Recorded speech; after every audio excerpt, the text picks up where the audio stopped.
Bonjour à tous, nous sommes le samedi 27 mars à la veille d'entrer dans la Semaine Sainte avec les rameaux, la Passion du Christ. Jésus vient de ressusciter Lazare et la réponse des autorités est une réponse encore plus tragique. Si nous le laissons faire, tout le monde va croire en lui et les Romains viendront détruire notre lieu saint et notre nation. Pourquoi donc veut-on tuer Jésus ? Quelle est la raison pour laquelle nous pouvons être tentés de chasser Jésus de notre vie ?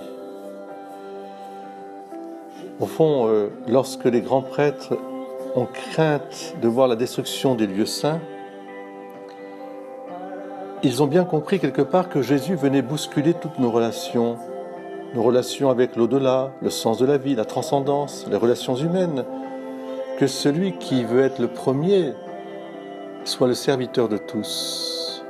Si moi, maître de toutes choses, fils de Dieu, je suis devenu le serviteur souffrant et aimant, serviteur qui pardonne, qui console, qui ressuscite, qui redonne vie, alors vous aussi, vous devez vous faire les serviteurs les uns des autres.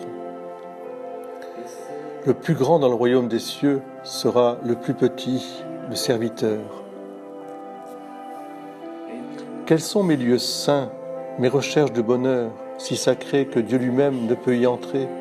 Quelle est ma nation, mes influences familiales, mes réseaux, mes appartenances, où Dieu n'est pas le centre ?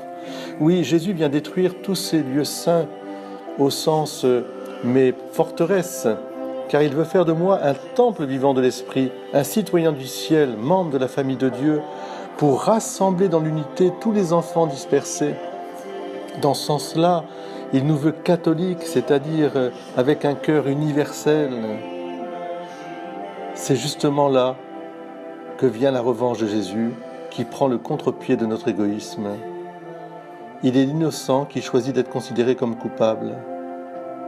Voilà donc en Jésus le nouveau lieu saint, la nouvelle nation du chrétien, un corps vivant, une relation vivante qui nous rassemble dans l'unité, dans la grande famille des enfants de Dieu.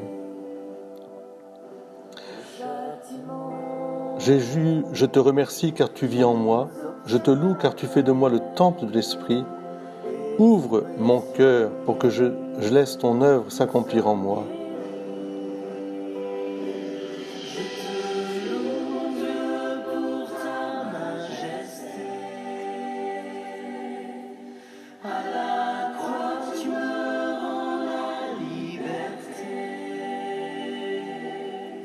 Jamais je ne pourrais imaginer tout l'amour dont tu m'as comblé. Merci Jésus, merci d'avoir offert ta vie pour que nous soyons tous rassemblés dans l'unité des enfants de Dieu.